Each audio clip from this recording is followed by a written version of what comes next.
And welcome back to the Adventures in Advising podcast. This is Matt Markin, and with me, as always, is Ryan Shekel. Ryan, what's up? Hey, Matt, how's it going? It is going. Are you ready for today's interview? Yeah, it's such a nice change of pace from our orientation schedule to stop and talk with colleagues from all over, and I'm looking forward to talking with our guest today. Yeah. And we are recording this in the beginning of June for anyone that is listening to this. So, yeah, it's orientation season, I think, for a lot of us. So, good luck to everybody. And let's welcome our guest on today's episode. We get to interview Dr. Sarah Bosch, the Chief Operating Officer at UKAT, the United Kingdom Advising and Tutoring Association. Before joining the UKAT staff team in March of 2025, Sarah held several voluntary roles in UKAT, including being a member of the Board of Trustees. Sarah has worked as a graduate teaching assistant while studying for her PhD, biomechanical investigations of bend running technique in athletic sprint events at the University of Bath, graduating in 2012. While staying at the university, Sarah worked for a year as a teaching fellow before taking up a post at Sheffield Hallam University as a lecturer, then later as a senior lecturer teaching biomechanics with the Academy of Sport.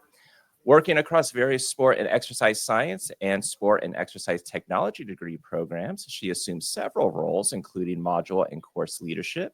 From 2021 to 2025, Sarah worked within one of Sheffield Hallam University's central directorates, student experience, teaching, and learning.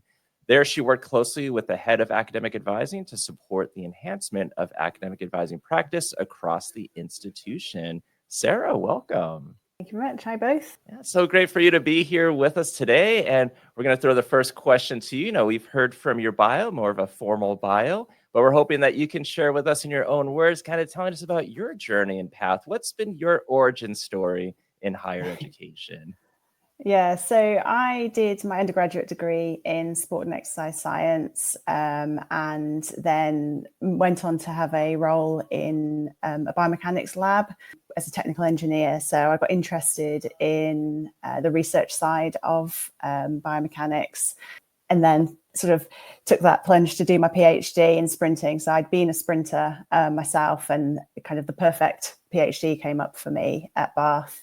So went off to do my PhD. And as part of that, it was a graduate teaching assistant position. So I had to spend 25% of my time teaching and 75% of my time researching my PhD. So I thought I'd gone into it to do the research side, but actually, because I had to do the teaching side, I kind of learned what the teaching was all about and became really interested in that.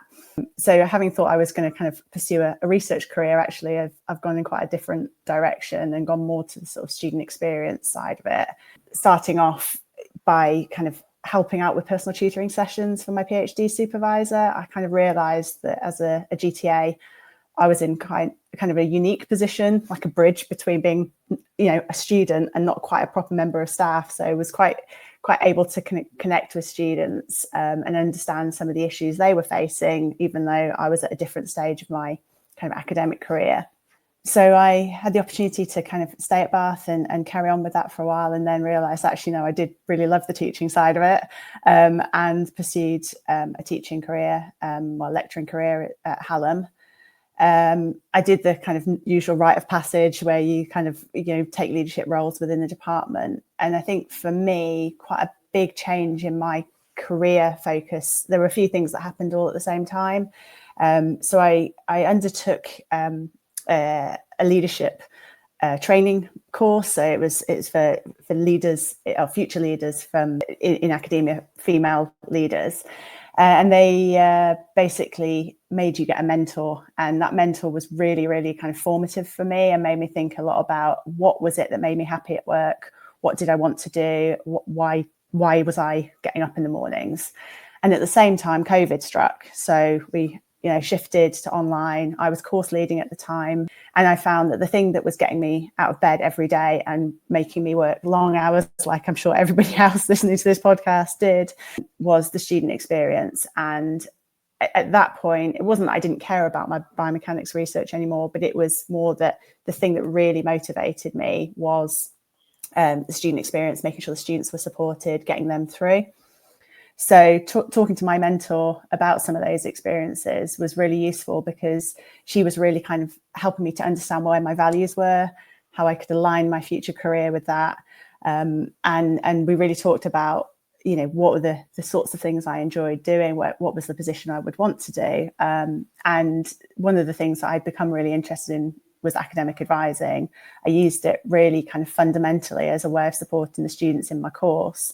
So when an opportunity came up to work in the central department in Settle, Student Experience, Teaching and Learning, to work on academic advising full time, I kind of jumped at it with a bit of help from my mentor, convincing me that that was, you know, a useful career change, because it was quite different to go out of, you know, discipline related work and teaching into a central role where there was less teaching, and it was a different area. So that's how I got involved with academic advising. As part of that, I learned about UKAT, and that's where I started kind of volunteering and finding other people who were similarly motivated. So sometimes this comes as a surprise to folks, but one of the sports events I participated in high school was track and field, and I'm kind of curious, what were your events? I was a sprinter. I say I was a sprinter. I was a pretty decent 200-meter runner, and I was a fairly decent 300-meter runner. When I was sort of fit and uninjured, I was under 17s, and in those days, I don't know if it's changed actually, but at school you couldn't run 400 meters if you were a girl because you weren't strong enough. So we had to run the 300 meters instead. But then I started to move up to 400 meters and just started getting injured and kind of coming out of the sport. But yeah, sprinting 200 meters and 300 meters mainly, but I'd try my hat at 100 meters too. Yeah, we my first year in high school, grade 9, my very first meet, I missed my preliminary heat in the 200, so I got to run the 2 mile at lunch, and everybody on the bus was letting me hear it. But so many days are spent around the track and in that community. I know how influential it can be. You've been in your professional life, both in academic and central support roles, as we've heard. What have you learned about institutional change and collaboration from those sort of different experiences? Yeah, I think for me, moving centrally was really important in understanding how the university worked. I think, again, this is my experience, when I was in department, there are so many things to do and so many kind of individual things to focus on. It can be really easy just to stay in your own little bubble. And you kind of really aware of what's going on immediately around you and perhaps not as aware of what was happening wider. So I started to understand who these people were that we were getting emails from, who the people were that were sort of telling us the things that we needed to do and implement. And for me, the really important bit was understanding why we were being asked to do that. You know, in department, I was able to understand how the decisions were being made and why they were being made. So from a change point of view, I think I was quite lucky, because when I was working centrally, I was still quite fresh out of department. So I understood, you know, how this might land. I understood some of the barriers that perhaps you didn't see. And equally, you know, I could kind of bridge that. I think I've learned a lot from being in those bridging positions where you understand both sides of it, and actually really putting yourself in both camps can really, really help you kind of get credibility and gain momentum with change. So I think for me, it was a really useful process. And also seeing how things are done differently across the institution. You know, so lots of different areas doing really, really good things and being able to kind of facilitate sharing of that information. Think people doing things differently for really good reason. So it was, yeah, for me, really useful. Yeah, and you were talking about bridging, and I would assume like also that bridge also continues with your role in UKAT and making that change. For those that don't know, I mean, we've had various guests on, like David Gray and Ann Bingham on prior podcast episodes. But for those that maybe this is their first time listening, can you tell us more about what UKAT is and kind of maybe what your specific responsibilities are? So UKAT is the UK Advising and Tutoring Association. We are a charity. We are concerned with enhancing and promoting personal tutoring in UK higher education, although we actually kind of work globally as well and with people from across the world. So in terms of my position, I'm the Chief Operating Officer. We're a small staff team, so that, you know, is a strategic role, although, you know, you will see me folding leaflets for the conference, and I have no, you know, that's a good thing, actually being involved in all parts of the working team. So some of the things that I'm focusing on personally are our institutional accreditation scheme, the workshop package. So I started actually at UKAT working in the Professional Development Committee. The Professional Development Committee, looking at kind of our learning and training offer for UKAT members. And so I'm sort of continuing to do that in my COO role, and helping to broaden out our suite of resources and including many workshop packages, so that our members can benefit from the sort of tailored and bespoke workshops that we can do for our member institutions.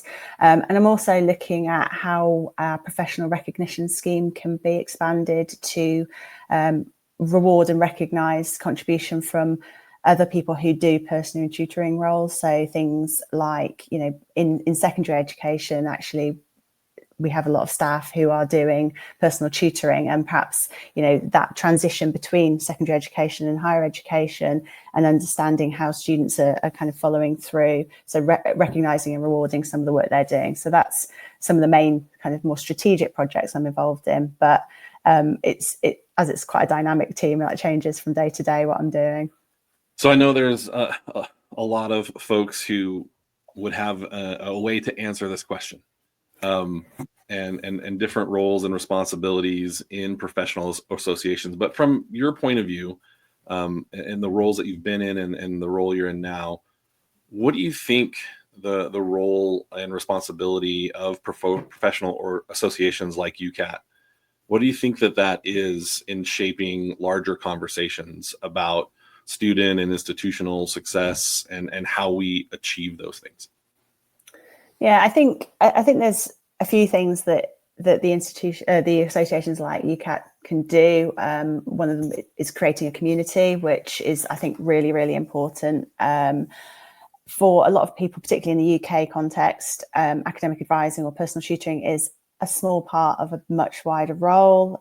So a lot of the time it's people in departments, you know, academic staff doing this is a small part. We do have some kind of professional services model where an academic advisor might be their full-time role, but that's probably less common. And I think what associations like UKAT can do is give people a place where they can talk about those things that they really care about, that are maybe not the biggest part of their role, and find like-minded people who can kind of share issues with, who can share good practice with. And by bringing together all of those people, I think we are a very credible organisation that can bring together best practice, that can shape and influence practice across the sector, and perhaps inform policy, but also work with other associations to benefit students. We really do exist to benefit students. That is our raison d'etre. And you know, by bringing people from across different institutions who have the same goal, even if it is just a small part of their role, we're able to kind of help facilitate that, especially when they maybe aren't able to work full time on it, like I'm fortunate enough to. Love it. And so I guess kind of going along with that, how would you say, like, in your opinion, how would you say UKAT is supporting maybe the professional development for those working in academic advising and tutoring? Yeah, so this is something I'm really interested in. I think a lot of people understand the importance of personal tutoring, but we can only do that if we feel competent and we've got the confidence to do that. And I think the professional development opportunities are really important in that. So we at UKAT, we have a range of activities that people can get involved in. So we have things like webinars, we have our annual conference, we have resources that people can engage with. So they're all, you know, CPD opportunities for people.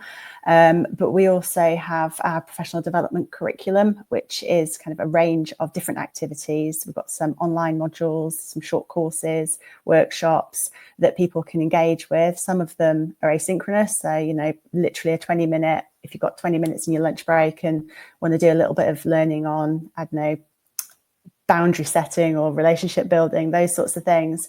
You can go on and kind of work through things in your own pace.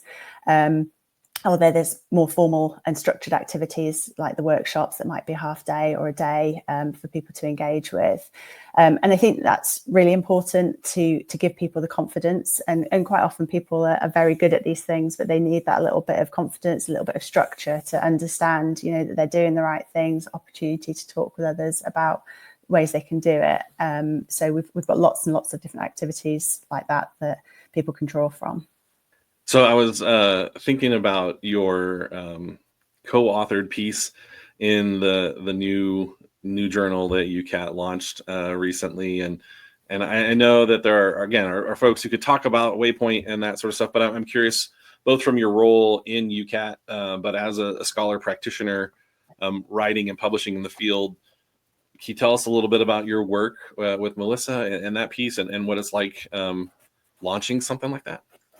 Yeah. So when I went into the role in the Central Directorate in Hallam, my sort of big project when I started in that role was to look at postgraduate academic advising. So Sheffield Hallam is a big university, and we have a lot of undergraduate students, but we have quite a big proportion of postgraduate students.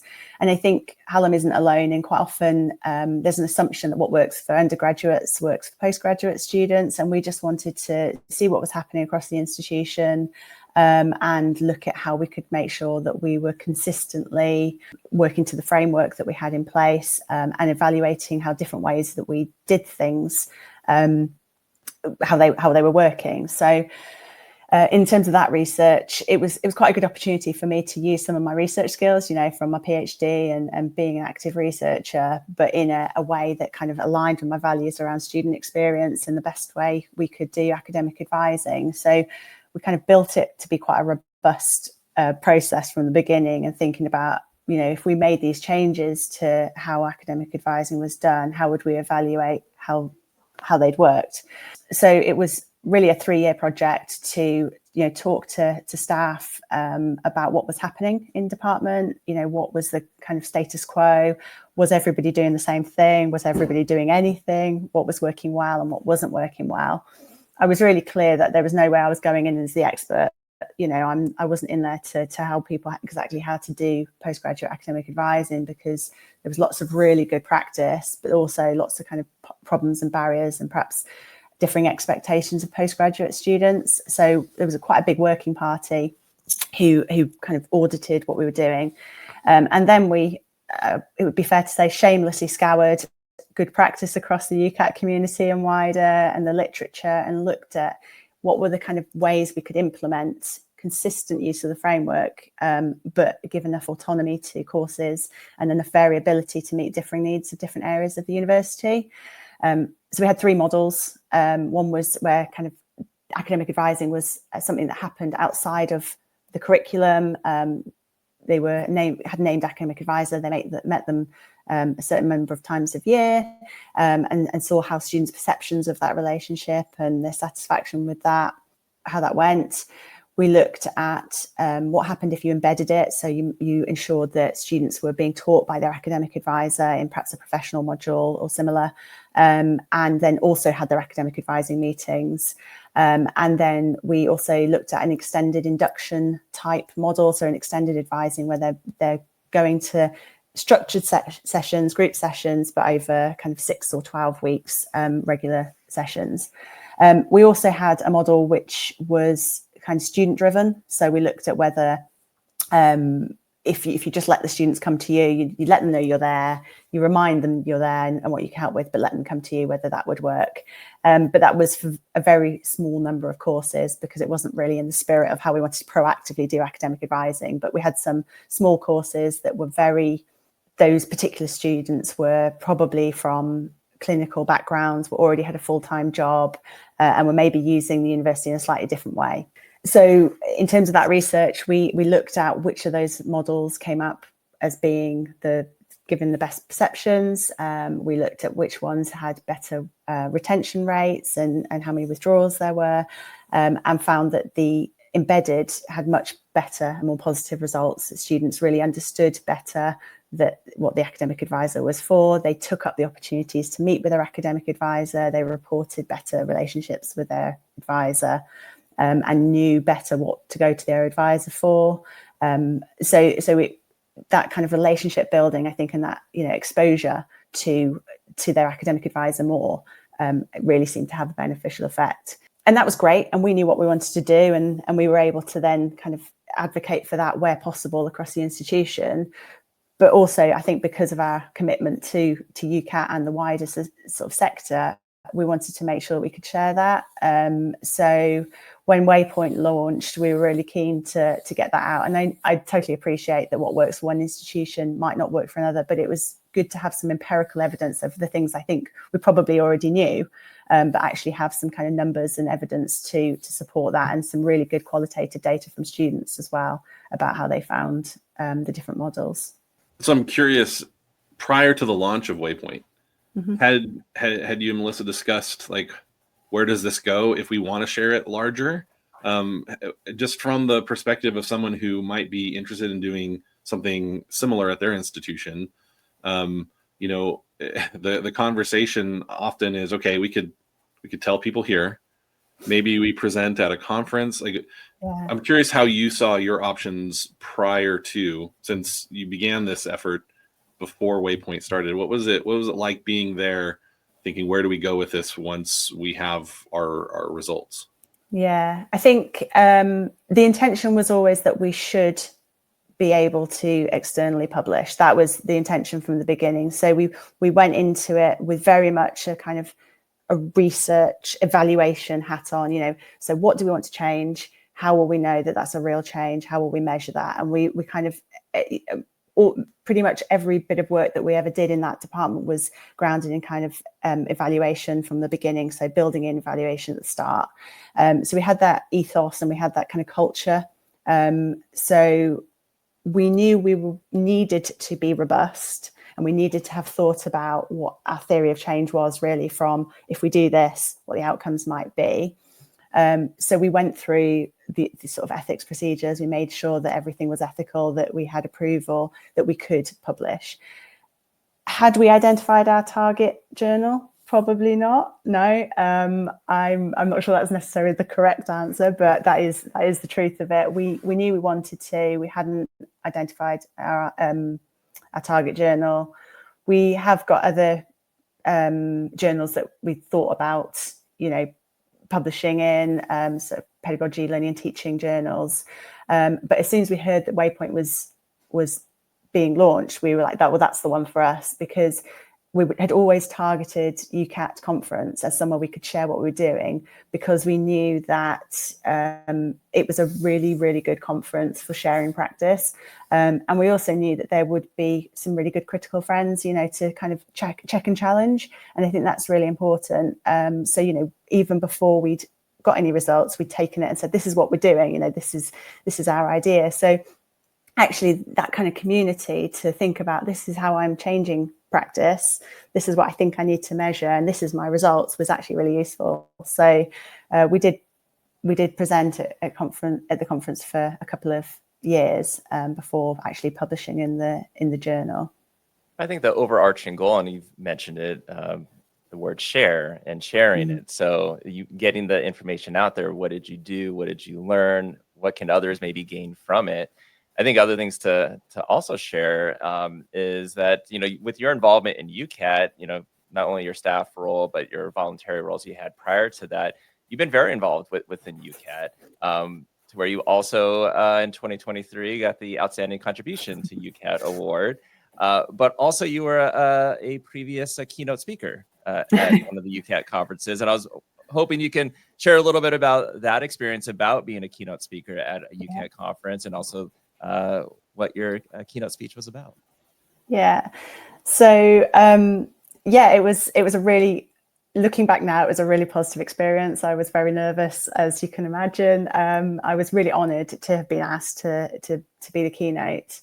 It's really interesting because I think that there's always a tendency to feel like, well, what can I say that people don't know. I mean, UKAT is full of amazing people, genuinely, people who are doing really good stuff. And my first feeling was, well, what can I tell them that they don't already know? What can they learn from me? And you think there are so many people doing great things. So when I was thinking about what I was doing, the theme of the conference was sort of shining a spotlight on the students and personal tutoring. So I was thinking about something that had resonated with me from my experiences of being a personal tutor, and also from some of the research that we'd done with minoritized students. And so my keynote was about thinking, who are we looking at when we're shining that spotlight, and how do we really know our students? So I kind of focused on the things that we might know from an institutional level, so demographics of students and some of the assumptions we might make. So it's a bit of a kind of exercise that perhaps anyone can do. I asked everybody to sort of close their eyes and think about their typical student, and I did it myself. And when I think of my typical student, I sort of go back to my undergraduate days, and I see the sport and exercise science, rugby playing guys walking down the corridor en masse, having a great time, as committed to their studies as they were to rugby. Maybe not, I don't know. But, that kind of perception of your typical 18 to 21-year-old male doing sport and exercise science. And I think everybody kind of can visualize a student. But then when you unpack that, what do you really know about your students? And often what we see isn't what they're really experiencing. So we kind of went through some examples of things that students might be not telling you, or some of the assumptions we might make as as lecturers based on our own experiences. And the example I gave was of a disabled student, and talking about some of her issues that she might be facing. And actually, for this student in this example, and it's a real person, a real student who didn't mind me sharing their story, they were a Paralympic athlete. So actually, there was nothing to do with their disability that was causing them a problem. They didn't really need a learning contract. They didn't really need, assistive technology. But what they were doing was losing big chunks of learning because they were competing at the highest level. And the isolation, the time management, the lost learning involved with that, that's where a personal tutor could really help. But, I sort of pose questions about what are the assumptions we make, and what are the assumptions that we kind of bring from our own life, and how can we put them beside? Because I think we do all have assumptions. We do all have our prior experiences. But the most important thing is to talk to those students about what they need and not assume what they need. And I think that's where I've grown as a personal tutor, is having those conversations and trying to understand what they want and talk to them and let them tell us what they need, rather than saying, oh, I've got this workshop you could go to because this will be great for you. So that, it was a good experience for me. For me personally, I actually really enjoyed it, because I think when you get a room full of people who care about students, you get an audience of people who really care about listening to people talking about how we can care about students. So that was a great keynote for me to do, because people were really receptive to it.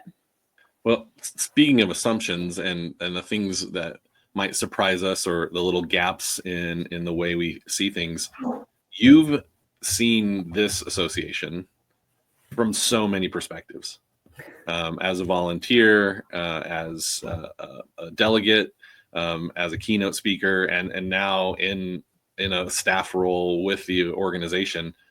Has there been anything as chief operating officer that surprised you, that was a new perspective, or a new thing that you were like, I had no idea that this was what was going on? It's such a rare opportunity to talk with someone who's in this kind of role. I'm sure there were things that you learned along the way. Yeah, I think I'm still very much learning. I still feel like it's very early days in my role, and there's still loads to learn. I think one of the things that I probably expected to learn, but definitely have learned, is, the variety of ways that people do things. So again, this is me needing to learn not to bring my own assumptions in, that the way I've done it in my previous institutions may not be how things are done in the other institutions we're working with. So the variety of ways that people do things is quite interesting. the level of detail, I think that you have, I think whenever you change institutions, and I've been at Hallam for quite a long time, just doing things, different ways of working, those are some of the surprises that, you know, you kind of have to get around.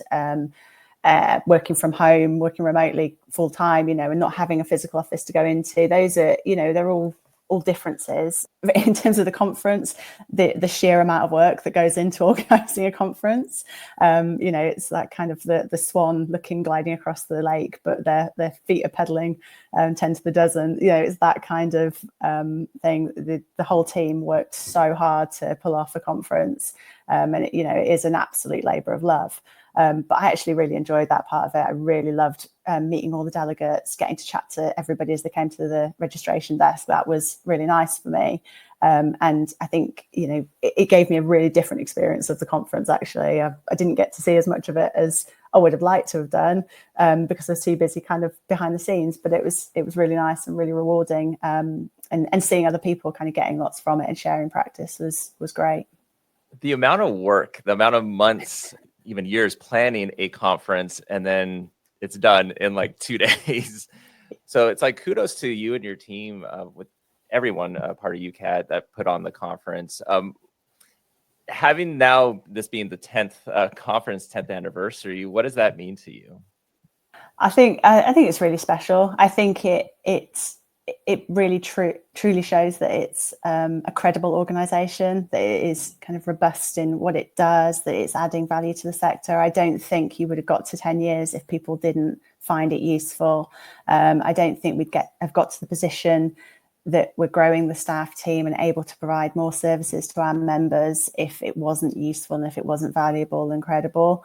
So I think that's really nice. I sometimes feel like I have been involved with UKAT for probably about 5 years, but to be on the staff team now, I feel like a bit of an imposter to come in and take any of that credit, because actually, you know, I've come in at a really good time where we're doing some awesome stuff. But, you know, there's a lot of people who were before me making that happen. But I'm really proud of what we do. I think our kind of the way we approach things, the compassion and kindness that we have for our members is really impressive. You know, it is a very nice community that genuinely is looking to help everybody. And I think sometimes, you know, going to a conference can be a bit scary, presenting at a conference can be a bit scary, and there can be a feeling that you know, you've got to defend yourself all the time. But actually, it's about UKAT is certainly about bringing people with you and helping people to share their expertise, because there is so much expertise in the sector. It's incredible. It really is about that balance of challenge and support. We often talk about that with our students, but I can tell you, very rarely are people going to accept a challenge if they haven't felt that you've supported them before. So that's definitely been the experience that I've had in my interaction with UKAT. Its members, its staff, its events, and so on, especially given where I come from.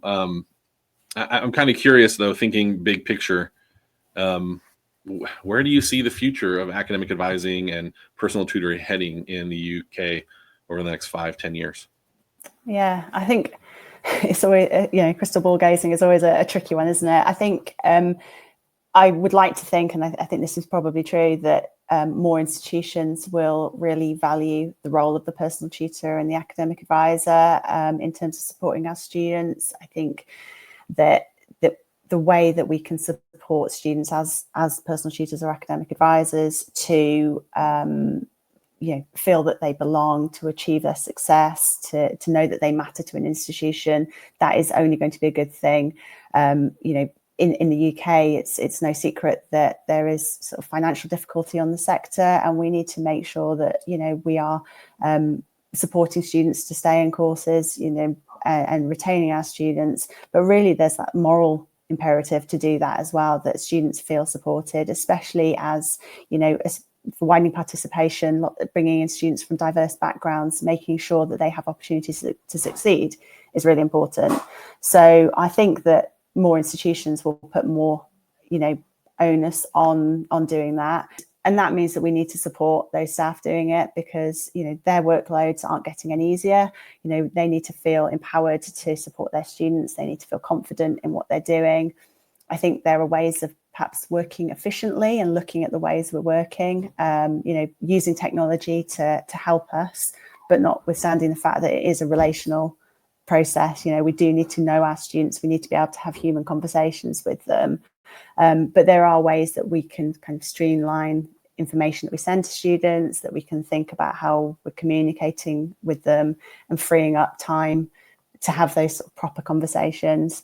But also looking at things like, what are the easy wins for getting to know my students? So where can I pair up an academic advisor with somebody who's already teaching them is a way of kind of building those relationships for no extra resource, if you like. So I think there's kind of going to be a focus on, how we can do things efficiently, but making sure that we're supporting that wide range of students. Well, we'll check back with you in 5 to 10 years and see if all that came true. Is there anything what's one thing you might wish people understood more about personal tutoring? Oh, do I have to have one? So I think, or as many as you want. Yeah, no, I think you get what you put in to personal tutoring. I think that it is not without effort, and I think institutions and individuals need to understand that there is an effort and that there is a commitment involved in forming genuine relationships with students that allow them to be able to get the most out of it. So, as an individual, if I just send an email, that is not going to get a student to want to come and see me. So me putting in that effort to get to know them and to kind of give myself a little bit to them, let them know a little bit about me, within the realms of professional boundaries, but forming genuine relationships and being curious about our students. The more we put into it, the more we get out of it. And for me, that is kind of one of the most rewarding things. I've had a LinkedIn message today from one of my former academic advisees letting me know how they did in their dissertation. Now, that was because we'd formed a relationship. I genuinely wanted to know how they'd done. They genuinely wanted me to know how they'd done. And that is so rewarding for me. But that's because of the investment in time for both of us. And that includes the student. Yeah, so I will say, me personally, we met at the UKAT conference, this past one in London. And at the social, the night before the conference is when we got to chat. And it was like an instant connection, getting to talk to you and learn about you. We got to talk about Harry Potter and how my partner was a huge Harry Potter fan. And you gave me great advice of what my partner could do when we got to the Harry Potter Warner Brothers studio and talking to the staff there. And so great tips that you gave, but it felt like we were instant friends, and I really appreciated that. So I guess the last question that we want to ask to wrap up is, Sarah, outside of UKAT, outside of work, what do you do for your wellness? It's well, other than a lot of Harry Potter watching and booking a trip to the new Universal Epic theme park to see more Harry Potter. So my family, my friends, and my dogs are really important to me, but this might come as a bit of a surprise to anybody who knew me as a track and field athlete when I refused to go more than once around the track. I do distance running now for my well-being. So I'm a fairly keen runner. It's something that I took up during my PhD.